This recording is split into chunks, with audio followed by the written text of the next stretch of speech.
Hello friends, welcome back. तो friends, आज इस वीडियो में बहुत ही इम्पोर्टेंट और बहुत ही बड़ा अपडेट आप सभी एस्पिरेंट के लिए रहने वाला है। जेके एसएसबी के जितने भी एस्पिरेंट हैं उनके लिए बहुत ही इम्पोर्टेंट अपडेट रहने वाला है। तो आज की वीडियो में बात करने वाले हैं एग्ज़ाम कैलेंडर को लेके, जो आपके अपकमिंग एग्ज़ाम बोले जा रहे थे अक्टूबर में कराए जाएंगे, नवंबर में कराए जाएंगे, तो उसके रिगार्डिंग ही बात करने वाले हैं।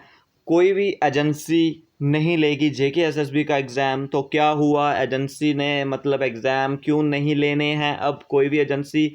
मतलब जो 29 को इनकी प्रोसेसेस था एजेंसी के लिए, उसका क्या हुआ?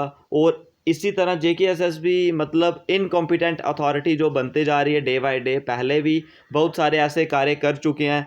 क्लास फोर्थ की बात करें, FAA, जेई, उसके बाद JKPSI और PA पंचायत असिस्टेंट, सबका एक जैसा ही हाल है। कुछ भी अथॉरिटी अच्छे से नहीं कर पा रही। सबसे पहले बात करें एजेंसी को लेके, तो क्या इसका अपडेट रहने वाला है? पेपरों को लेके, एग्ज़ाम को लेके कंडक्ट क्यों नहीं होंगे अभी, तो क्या इसमें हुआ? चलिए इसका जो ऑफिशियल अपडेट है वो आपसे बात करते हैं। चैनल से फर्स्ट टाइम जुड़े हो तो सब्सक्राइब कर लीजिए, आने वाले जेके एसएसबी अपडेट सारे टाइम टू टाइम मिलते रहें। तो जी आ जाएगा फ्रेंड्स, मैं बात करूँ जो सर्टिफिकेशन जहाँ पे क्या रखा गया था जेके एसएसबी के लिए, जो एजेंसी ने जो नेम डाले हुए थे, तो उन नेम की जहाँ पे जो बिडिंग प्रोसेस था वो होना था, जिसमें जो एजेंसी सिलेक्ट होती उस एजेंसी ने फिर जेके एसएसबी के एग्ज़ाम कंडक्ट कराने थे।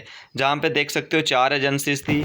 कौन कौन सी थी? एक थी एडुक्यूटी करियर टेक्नोलॉजी, दूसरी थी एवा सिस्टम, तीसरी थी Cygnus information solution prevent limited और फोर्थ थी एपटेक लिमिटेड। ठीक है, तो ये चारों की चारों ने क्या किया, जो भी अपने एनक्लोज किए सब के सब। उसके बाद जहाँ पे क्या हुआ, डिसीजन क्या लिए गए, agencies declare eligible for stage 2 presentation. यानी कि एजेंसी जो स्टेज 2 के लिए प्रेजेंटेशन के लिए एलिजिबल थी, बट सेकंड बात करें agencies declare in eligible for stage 2 presentation. Stage 2 presentation के लिए जो T1 थी, T2 थी, T3 थी, T4 थी, चारों की चारों एजेंसियां एलिजिबल हो गई, यानी कि इन एलिजिबल हो गई, उनको अलाउ नहीं किया गया।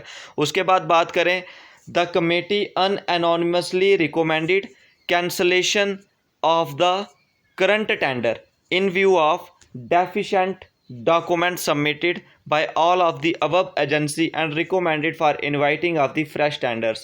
तो क्या बात हुई, जो कमेटी थी जेके एसएसबी कमेटी थी, उसने जो भी इन कंपनीज़ के साथ इनके डॉक्यूमेंट्स कम्प्लीटली फाउंड नहीं हुए और जिसके बाद इन कंपनी के साथ अपनी डील को खारिज कर दिया गया।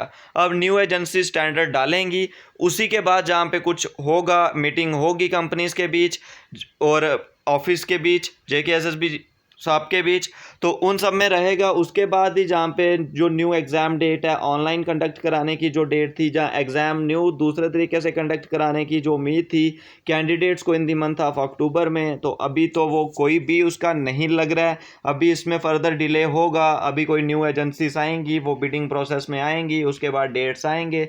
इस तरीके से इनकॉम्पिटेंट तरीके से जो भी प्रोसेसेस चल रहे हैं, तो जो हायर अथॉरिटीज़ हैं सेंटर लेवल पे, स्टेट लेवल पे, उन सब से एक ही गुजारिश है कि इस तरीके से जो कैंडिडेट को कॉन्टीन्यूसली डिप्रेशन जो मिलता जाता है, इतनी मेहनत करने के बाद भी ना तो एग्ज़ाम होने हैं, और जिनके एग्ज़ाम हो गए हैं वो तो कैंसिल कर दोगे आप, और जो कैंसिल हो गए, जो सिलेक्ट हो गए, उनकी लिस्ट नहीं आएगी। इस तरीके से काफ़ी सारे जो जेके एसएसबी के प्रोसेसेस हैं, कुछ भी समझ नहीं आता। एक हम्बल रिक्वेस्ट है सारों से, मतलब जो भी एक हायर अथॉरिटीज़ हैं, प्लीज़ इस तरीके से कैंडिडेट को कॉन्टीन्यूसली डिमोटिवेशन जो मिलता रहता है, तो इस तरीके से नहीं होना चाहिए।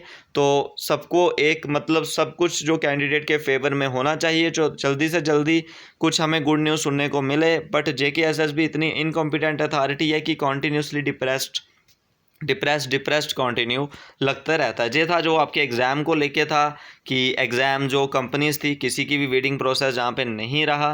तो ये था कुछ इंपॉर्टेंट अपडेट। तो अगर कोई डाउट होगा इसके रिगार्डिंग तो कमेंट सेक्शन में ज़रूर पूछें। चैनल से फर्स्ट टाइम जुड़े हो तो सब्सक्राइब कर लीजिए।